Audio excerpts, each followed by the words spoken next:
हरे कृष्णा। राधे राधे। सुबह की पहली किरणों से यमुना का जल स्वर्णीय स्वर्णिम हो उठा था। कृष्ण अपनी बांसुरी बजा रहे थे, एक ऐसी धुन जो आकाश और धरती के बीच प्रेम का सेतु बन गया था। वहीं पास में राधा कमल तोड़ने आई। जैसे ही उन्होंने बांसुरी की धुन सुनी, उनकी चाल रुक गई, धड़कनें तेज हो गई, आंखों में अनजानी चमक भर आई। उन्होंने देखा गहरे नीले वर्ण वाला बालक, उन जिसके अधरों पर बांसुरी थी और मुस्कान में संपूर्ण जगत छिपा हुआ था। पहली ही दृष्टि में राधा समझ गई, ये वही हैं जिनकी खोज मेरी आत्मा जन्मों से कर रही थी। ये वही हैं जिनकी खोज मेरी आत्मा जन्मों से कर रही थी। मौन का प्रेम। दिन बीतने लगे। राधा और कृष्ण यमुना तट, कुंज, वन और गोपों की गायों के बीच मिलने लगे। उनका प्रेम शब्दों से नहीं, मौन से पनपता था। राधा की आंखें बोलती, तुम मेरे हो, और कृष्ण की बांसुरी उत्तर देती, सदा से और सदा तक के लिए। एक बार राधा ने धीमे स्वर में कहा, कृष्ण, क्या यह प्रेम सदा रहेगा? कृष्ण मुस्कुराए, राधा, जब तक नदी का जल बहता है, जब तक आकाश में तारे हैं, तब तक हमारा प्रेम रहेगा।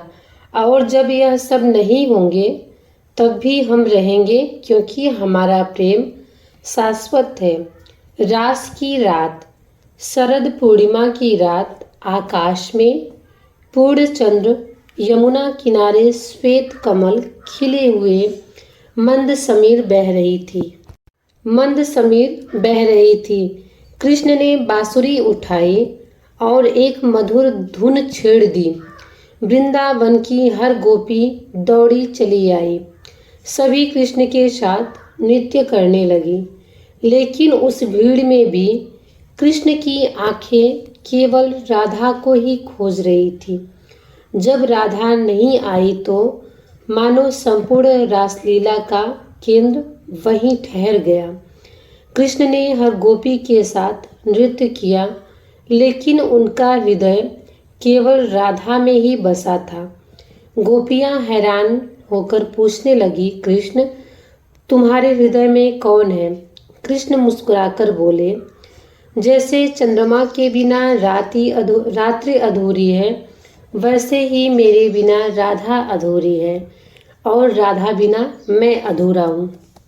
जैसे चंद्रमा के बिना रात अधूरी है, वैसे ही मेरे बिना राधा अधूरी है, और मैं राधा के बिना अधूरा हूँ। धर्म और विरह। समय बीता। कंस का अंत करने के लिए कृष्ण को मथुरा जाना पड़ा।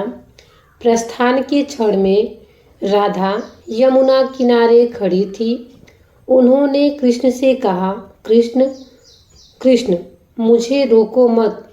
मैं जानती हूँ तुम्हारे धर्म तुमसे यही चाहते हैं, लेकिन एक वादा कर लो, चाहे जहाँ रहो, चाहे जिस रूप में रहो, मुझे अपने हृदय से कभी अलग मत करना। कृष्ण ने उनके हाथ थामकर कहा, राधा, प्रेम का स्थान हमेशा हृदय है, और हृदय में तुम्हें कभी कोई अलग नहीं कर सकता। फिर वे चले गए। राधा का तप। कृष्ण मथुरा और फिर द्वारिका में राज कार्य में व्यस्त रहे, लेकिन राधा ने कभी शिकायत नहीं की। वे हर सुबह यमुना किनारे जाती, आंखें बंद करती और उसी बांसुरी के धुन को अपने भीतर सुनती। गोपियां अक्सर कहती, राधा, कृष्ण तो बहुत दूर है, फिर भी तुम इतनी प्रसन्न क्यों हो? राधा मुस्कुराकर कहती, कृष्ण दूर कहाँ है, उनका नाम, उनकी धुन, उनकी यादें सब मेरे भीतर हैं। वही मेरा जीवन है, वही मेरा जीवन है। अंतिम मिलन, समय बीता, राधा वृद्ध हो गई। एक दिन कृष्ण गुप्त रूप में वृंदावन आए। उन्होंने देखा राधा यमुना किनारे ध्यान मग्न बैठी थी। कृष्ण ने बांसुरी बजाई। राधा ने आंखें खोली और मुस्कुराकर बोली, कृष्ण, अब मेरी यात्रा पूर्ण होने का समय आ गया है। कृष्ण ने उनके चरणों को अपने सिर पे रखा और कहा, राधा, तुमने मुझे विरह में भी प्रेम करना सिखाया। तुम्हारे बिना मैं अधूरा हूँ। उसी क्षण राधा की आत्मा कृष्ण के स्वर में विलीन हो गई। उस दिन के बाद कृष्ण ने अपनी बांसुरी सदा के लिए त्याग दी। उस दिन के बाद कृष्ण ने अपनी बांसुरी सदा के लिए त्याग दी। निष्कर्ष, यह कथा हमें सिखाती है कि प्रेम केवल मिलन का नाम नहीं है, बल्कि विरह में भी प्रेम उतना ही गहरा, उतना ही सच्चा होता है। राधा कृष्ण का प्रेम अमर है, क्योंकि वह शरीर का नहीं, आत्मा का मिलन है, और आत्माएं कभी अलग नहीं होती। तो आप सभी को ये राधा कृष्ण की स्टोरी कैसी लगी, प्लीज़ कमेंट्स में बताना, और मेरे ब्लॉग को लाइक शेयर कमेंट करना ना भूलना, और अपना प्यार और आशीर्वाद मेरे चैनल और ब्लॉग पे बनाए रखना। मिलते हैं नेक्स्ट ब्लॉग में, तब तक के लिए जय श्री राम, राधे राधे, बाय बाय।